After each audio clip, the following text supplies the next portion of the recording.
നമസ്കാരം. T20 world കപ്പിലേക്കുള്ള സ്ക്വാഡുകൾ ഏകദേശം എല്ലാ രാജ്യങ്ങളും പ്രഖ്യാപിച്ചു കഴിഞ്ഞു. സൗത്ത് ആഫ്രിക്ക നേരത്തെ പ്രഖ്യാപിച്ചതാണ്. എന്തായാലും നമുക്കിന്ന് സൗത്ത് ആഫ്രിക്കയുടെ T20 വേൾഡ് കപ്പിലേക്കുള്ള സ്ക്വാഡ് ഒന്ന് റിവ്യൂ ചെയ്യാം. ഇപ്പോൾ കഴിഞ്ഞ T20 വേൾഡ് കപ്പിലെ റണ്ണേഴ്സ് അപ്പ് ആയിരുന്നു south Africa.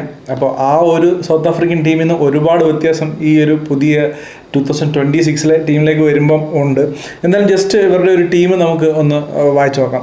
Aden Markram, Corbin Bosch, Dewald Brevis, de Kock, de സോസി, Donovan Ferreira, Marco Jansen, George Linde, Maharaj, Maphaka, David Miller, Lungi Ngidi, Anrich നോക്കിയെ, Rabada and Jason Smith. ഇതാണ് ഇവരുടെ ഒരു basic squad T20 world കപ്പിലേക്കുള്ളത്. ഇതിനകത്ത് ഏറ്റവും വലിയ പ്രത്യേകത എന്താണെന്ന് വെച്ചാൽ ഒന്ന് രണ്ട് പ്രധാനപ്പെട്ട താരങ്ങൾ മിസ്സായിട്ടുണ്ട്. ഏഡൻ മാർക്രമാണ് ഇവരുടെ ക്യാപ്റ്റൻ, T20 ക്യാപ്റ്റൻ. അതൊരു നല്ല ഡിസിഷനായിട്ട് തന്നെ തോന്നുന്നു. പക്ഷേ ഏറ്റവും ഞെട്ടിച്ച കുറേ എക്സ്ക്ലൂഷൻസ് ഈ ടീമിനകത്ത്, ഈ സ്ക്വാഡിനകത്ത് ഉണ്ട്. അതിൽ നമ്പർ 1 എന്ന് പറയുന്നത് റിക്കിൾട്ടനാണ്. റിയൽ റിക്കിൾട്ടൺ ഈ ടീമിലില്ല. അതെന്തുകൊണ്ടാണെന്ന് വെച്ചാൽ ഡി കോക്ക് ടീമിലേക്ക് വരുമ്പോൾ സ്വാഭാവികമായിട്ട് റിക്കിൾട്ടന് കളിക്കാനായിട്ടുള്ള സ്പേസ് ഇല്ല എന്നതുകൊണ്ടാണ്. അതല്ലാതെ തന്നെ ട്രിസ്റ്റ്യൻ സ്റ്റബ്സ് ഇല്ല എന്നുള്ളതാണ് ഏറ്റവും കൂടുതൽ എല്ലാവരെയും ഞെട്ടിച്ചൊരു കാര്യം. ട്രിസ്റ്റ്യൻ സ്റ്റബ്സ് ഈ സ്ക്വാഡിലില്ല. റീസ ഹെൻഡ്രിക്സും ഇല്ല എന്നുള്ളതാണ്. ട്രിസ്റ്റ്യൻ സ്റ്റബ്സ് എന്തുകൊണ്ട് ടീമിലില്ല എന്ന് ചോദിച്ചാൽ ശരിക്കും പറഞ്ഞാൽ എനിക്ക് ഉത്തരവല്ല. തീർച്ചയായിട്ടും ഒരു T20 സ്ക്വാഡ് എടുക്കുകയാണെന്നുണ്ടെങ്കിൽ ഇത്ര എക്സ്പീരിയൻസ്, IPL കളിച്ച എക്സ്പീരിയൻസ്, അതുപോലെ തന്നെ കഴിഞ്ഞ T20 വേൾഡ് കപ്പിൽ സ്ക്വാഡിൽ ഉണ്ടായിരുന്ന ഒരു പ്ലെയർ എല്ലാം കൺസിഡർ ചെയ്യുമ്പോൾ സ്റ്റബ്സ് തീർച്ചയായിട്ടും ടീമിൽ ഉണ്ടാവേണ്ടതാണ്. പക്ഷേ എന്തായാലും സ്റ്റബ്സിനെ അവർ റീസെൻറ്റ് ഫോമിൻ്റെ കാര്യം കൊണ്ടായിരിക്കാം. പക്ഷേ റീസെൻറ്റ് ഫോമിനെക്കാട്ടിലും സ്റ്റബ്സിൻ്റെ എക്സ്പീരിയൻസ് തീർച്ചയായിട്ടും സൗത്ത് ആഫ്രിക്കയെ ഹെൽപ്പ് ചെയ്തേനെന്ന് എനിക്ക് തോന്നുന്നു. എന്തായാലും കോച്ച് ശുക്രിയുടെ ഈ ഒരു ടീമിൻ്റെ ഏകദേശം ഒരു പ്ലേയിങ് ലോൺ, ഒരു പ്രോബബിൾ പ്ലേയിങ് ലോൺ നമുക്ക് എന്തായാലും നോക്കാം. D coke will open with Markram, അത് ഏകദേശം കൺഫേം ആണ്.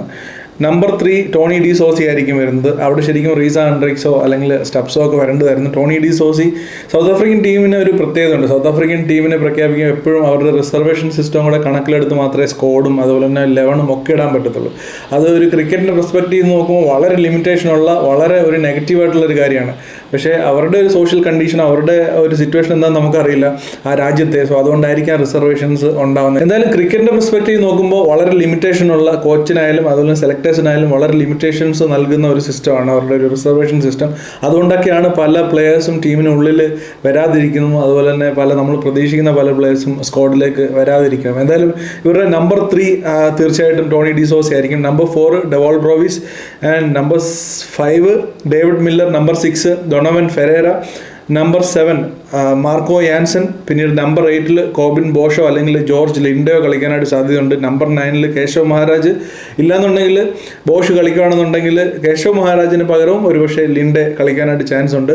Number 10 Kagiso Rabada, number 11 lungi Ngidi. ഇതായിരിക്കും അവരുടെ ഒരു പ്രോബബിൾ പ്ലേയിങ് 11. ഇവർക്ക് ഏറ്റവും കൂടുതൽ മിസ് ചെയ്യുന്ന, ഇന്ത്യയിലെ ഈ T20 വേൾഡ് കപ്പിൽ ഏറ്റവും കൂടുതൽ മിസ് ചെയ്യുന്ന ഒരു മിസ്റ്ററി സ്പിന്നർ അല്ലെങ്കിൽ ഒരു റിസ്റ്റ് സ്പിന്നർ ഇല്ല എന്നുള്ളതാണ് ഇവരെ സംബന്ധിച്ച് ഏറ്റവും വലിയൊരു പോരായ്മ. ഈ ഷംസിയെ പോലൊരു ബോളർ അവർക്ക് ഓപ്ഷൻ ഉണ്ടായിട്ടും അവർക്ക് എടുക്കാൻ ഒരുപാട് പ്രശ്നങ്ങളുണ്ട്. അവരുടെ ഇൻറ്റേർണലി ഷംസിയൊക്കെ ഒരുപാട് T20 ലീഗ്സ് കളിച്ചുകൊണ്ടിരിക്കുന്ന ഒരു പ്ലെയറാണ്. സോ അതുകൊണ്ടൊക്കെ ആയിരിക്കാം ഷംസിയെ ടീമിൽ എടുക്കാറുണ്ടായിരുന്നത്. എന്തായാലും അവർക്കൊരു റിസ്ക് സ്പിന്നർ ഇല്ല. പക്ഷേ ഇവരുടെ ഒരു ടീമിൽ ഒരുപാട് ഓൾറൗണ്ടേഴ്സ് ഉണ്ട്. ഓൾറൗണ്ടേഴ്സിൻ്റെ ഡെപ്ത്, അതായത് ബാറ്റിംഗ് ഡെപ്ത് ഭയങ്കരമാണ്. ഇപ്പോൾ നമ്പർ 9 ഇപ്പോൾ ജോർജ് ലിൻഡെ വരുവാണെന്ന്, കേശവ് മഹാരാജിന് പകരം ലിൻഡെ കളിക്കുകയാണെന്നുണ്ടെങ്കിൽ നമ്പർ 9 വരെയും proper batting. Number 8 Corbin Bosch കളിക്കുന്നുണ്ടെങ്കിൽ പ്രോപ്പർ ബാറ്റിംഗ് ഉണ്ട്. മാർക്കോ യാൻസൻ, ഇവരെല്ലാം നന്നായിട്ട് ബോൾ ചെയ്യുമെന്നുള്ളതാണ് ഏറ്റവും വലിയ പ്രത്യേകിച്ചും സൗത്ത് ആഫ്രിക്കയുടെ ഒരു മെയിൻ ബോളറാണ് Marco Jansen. Marco Jansen can bat also. അതുപോലെ തന്നെ കോർബിൻ ബോഷും വളരെ ടെമ്പറമെൻ്റ് ഉള്ളൊരു പ്ലെയറാണ്. അതുപോലെ തന്നെ നന്നായിട്ട് 140+ എറിയുന്ന ബോളറാണ് ഇവർ രണ്ടുപേരും. And even Rabada can bat എന്ന് പറയുമ്പോഴത്തേക്ക് അറിയാലോ, അപ്പോൾ അവരുടെ ഒരു ബാറ്റിംഗ് സ്ട്രെങ്ത്, അപ്പോൾ അതാണ് അവരുടെ ഒരു ഏറ്റവും വലിയൊരു സ്ട്രെങ്ത്. ബോളിങ്ങിലേക്ക് നോക്കുകയാണെന്നുണ്ടെങ്കിൽ പേസ് ബോളിംഗ് ഡിപ്പാർട്ട്മെൻറ്റ് വളരെ സ്ട്രോങ് ആണ്. റബാഡയുണ്ട്, നമ്മൾ പറഞ്ഞ പോലെ തന്നെ യാൻസൺ ഉണ്ട്, കോബിൻ ബോഷ് ഉണ്ട്, അതിൽ ലുങ്കി എങ്കിഡി ഉണ്ട്. ഇനി പുറത്തേക്ക് നോക്കുകയാണെന്നുണ്ടെങ്കിൽ നോർക്കിയ, ആൻഡ്രിക് നോർക്കിയ ടീമിലുണ്ട്. അതുപോലെ തന്നെ മപ്പാക്ക ടീമിൽ എടുത്ത് വെച്ചിട്ടുണ്ട്. സോ പേസ് ബോളിംഗ് ഡിപ്പാർട്ട്മെൻറ്റ് വളരെ സ്ട്രോങ് ആണ്. സ്പിൻ ബോളിംഗ് ആണ് അവർക്ക് ഒരു ചെറിയ തലവേദനയായിട്ടുള്ളത്. അതിൽ മഹാരാജിനെയും ലിൻഡയും വെച്ച് അവർക്ക് അഡ്ജസ്റ്റ് ചെയ്യേണ്ടതായിട്ട് വരും. ഇതില്ലാന്നുണ്ടെങ്കിൽ അവർക്ക് ബോൾ ചെയ്യാനായിട്ട് മാർക്കം തീർച്ചയായിട്ടും he can ball few overs. അതുപോലെ തന്നെ ഡൊണോവൻ ഫെറേരയ്ക്കും ബോൾ ചെയ്യാൻ, സ്പിൻ ബോളിംഗ് ചെയ്യാൻ പറ്റുന്നതുകൊണ്ട് തന്നെ അഡ്ജസ്റ്റ് ചെയ്ത് പോകാനേ ഉള്ളൂ സ്പിൻ ബോളിംഗ്. പക്ഷേ ഒരു സ്പെഷ്യലിസ്റ്റ് സ്പിന്നർ, അതായത് ഒരു റിസ്ക് സ്പിന്നർ അല്ലെങ്കിൽ വിക്കറ്റ് ടേക്കിംഗ് സ്പിന്നർ എന്ന് ഒരു കാറ്റഗറിയിൽ വരുന്നൊരു സ്പിന്നർ ഇവർക്ക് ഇല്ല എന്നുള്ളത് ഇന്ത്യയിൽ നടക്കുന്ന T20 വേൾഡ് കപ്പിനെ സംബന്ധിച്ച് നോക്കുമ്പോൾ തീർച്ചയായിട്ടും അവർക്കൊരു നെഗറ്റീവായിട്ടുള്ളൊരു കാര്യം തന്നെയാണ്. പിന്നെ ഇവരെ സംബന്ധിച്ച് വേറൊരു അഡ്വാൻറ്റേജ് എന്താണെന്ന് വെച്ചാൽ ഇവരുടെ ബാറ്റ്സ്മാൻമാർ ഇപ്പോൾ ടോപ്പ് ഓർഡറിൽ നോക്കുകയാണെങ്കിൽ എല്ലാവരും സ്പിന്നെ നന്നായിട്ട് കളിക്കുന്ന, കളിക്കുന്നത്. ഇപ്പോൾ ഇന്ത്യയിൽ നടക്കുന്ന കൂടുതലും ഇന്ത്യയിൽ T20 വേൾഡ് കപ്പ് നടക്കുന്നതുകൊണ്ട് തന്നെ എല്ലാ ടീമുകളും സ്പിന്നേഴ്സിന് ഇമ്പോർട്ടൻസ് കൊടുക്കും. ഇന്ത്യ പ്രത്യേകിച്ച് സ്പിന്നേഴ്സിന് അത്രയും സ്പിന്നേഴ്സ് ഉള്ളൊരു ടീമാണ് ഇന്ത്യ. വരുന്ന ടീമുകളും സ്പിന്നേഴ്സിന് ഇമ്പോർട്ടൻ്റ് കൊടുക്കും. പക്ഷേ സൗത്ത് ആഫ്രിക്കയുടെ ബാറ്റിംഗ് ടീം സ്പിന്നേഴ്സിനെ നന്നായിട്ട് കളിക്കുന്ന ബാറ്റ്സ്മാൻമാരാണ്. ഇപ്പോൾ നമുക്കറിയാം മാർക്രം നന്നായിട്ട് സ്പിന്നെ കളിക്കും. ഡീകോക്ക് നല്ല എക്സ്പീരിയൻസ് ഉള്ള ബാറ്റ്സ്മാനാണ്. അതുപോലെ തന്നെ ടോണി ഡി സോസെ നല്ല സ്വീപ്പും റിവേഴ്സ് സ്വീപ്പൊക്കെ കളിക്കാൻ പറ്റുന്ന സ്പിന്നേഴ്സിന് നല്ല രീതിയിൽ കളിക്കാൻ പറ്റുന്ന ഒരു ബാറ്റ്സ്മാനാണ്. ഡെവോൾ ബ്രോവിസ് സ്പിൻ ബാഷർ എന്ന് പറയാൻ പറ്റുന്നൊരു ബാറ്റ്സ്മാനാണ്. സോ അവരുടെ ടോപ്പ് ഓർഡറിൽ നന്നായിട്ട് സ്പിന്നിനെ കളിക്കുന്ന ബാറ്റ്സ്മാൻമാരുണ്ട് എന്നുള്ളത് ഇവരെ സംബന്ധിച്ചൊരു അഡ്വാൻറ്റേജ് ആണ്. സോ മൊത്തത്തിൽ ഈ ഒരു ടീമിലേക്ക് നോക്കുകയാണെന്നുണ്ടെങ്കിൽ ഒരു നല്ലൊരു ടീമാണെന്ന് പറയുകയാണെന്നുണ്ടെങ്കിൽ ഈ സ്പിന്നർ ഇല്ല എന്നുള്ളൊരു കുറവ് തീർച്ചയായിട്ടും ഉണ്ട്. പിന്നെ ഇവർക്ക് എപ്പോഴും ഉള്ള പോലെ തന്നെ ഒരു ക്രൂഷ്യൽ സിറ്റുവേഷനോ അല്ലെങ്കിൽ ഒരു നോക്കൗട്ടോ വരുമ്പോഴത്തേക്ക് ഇവർ പതറിപ്പോകുന്നത് അങ്ങനെയുള്ളൊരു പ്രശ്നം സൗത്ത് ആഫ്രിക്ക തീർച്ചയായിട്ടും ഉണ്ട്. കഴിഞ്ഞ ഫൈനലിലും അത് തന്നെയാണ് സംഭവിച്ചത്. സോ അതിനെ ഇവർക്ക് വീണ്ടും ഓവർകം ചെയ്യേണ്ടതായിട്ടുണ്ട്.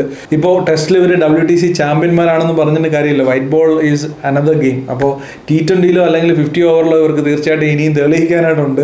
അപ്പോൾ അതുകൊണ്ട് തന്നെ T20 വേൾഡ് കപ്പിൽ ഇത് അവർക്കൊരു അവസരമാണ്. പക്ഷേ ആരും ഇവരെ വലിയൊരു എതിരാളിയായിട്ട് കണക്ക് കൂട്ടാൻ സാധ്യത കുറവാണ്. അതുകൊണ്ട് തന്നെ അതാണ് ഇവരുടെ ഒരു അഡ്വാൻറ്റേജ്. ഇവരൊരു കറുത്ത കുതിരകളായിട്ട് ഈ വേൾഡ് കപ്പിൽ വരും എന്ന് ഞാൻ പ്രതീക്ഷിക്കുന്നു. എൻ്റെ പേഴ്സണൽ ഫേവറേറ്റ് ആയിട്ടുള്ള ടീമാണ് സൗത്ത് ആഫ്രിക്കയുടെ ടീം. സോ അതുകൊണ്ട് തന്നെ അവർ നല്ല രീതിയിൽ പെർഫോം ചെയ്യണമെന്ന് എനിക്ക് ആഗ്രഹമുണ്ട്. പക്ഷേ സ്പിന്നേഴ്സ് ഇല്ല എന്നുള്ളത് എന്നെ സംബന്ധിച്ച് വളരെ വെറിയിക്കുന്ന ഒരു കാര്യമാണ്. അത് ഓവർകം ചെയ്ത് പിന്നെ ഇവരുടെ ഒരു ടീം സെറ്റപ്പ് ഏത് ടീമിനോടും കിടപിടിക്കാൻ പറ്റുന്ന ഒരു ടീം സെറ്റപ്പ് ഉണ്ട്. അതുപോലെ തന്നെ വേൾഡ് ക്ലാസ് ഫീൽഡേഴ്സ് ഉള്ളൊരു ടീമാണ്.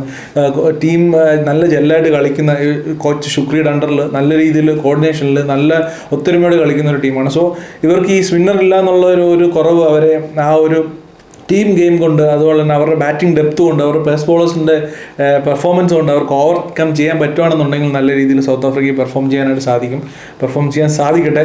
അപ്പോൾ മറ്റൊരു ടീമിൻ്റെ വേൾഡ് കപ്പ് ടീമിൻ്റെ റിവ്യൂമായിട്ട് നമുക്ക് വീണ്ടും കാണാം. തീർച്ചയായിട്ടും അടുത്തത് ഓസ്ട്രേലിയൻ ടീമിനെ ഈ വേൾഡ് കപ്പിലേക്കുള്ള ഓസ്ട്രേലിയൻ ടീമിനെ തീർച്ചയായിട്ടും റിവ്യൂ ചെയ്യുന്നതായിരിക്കും.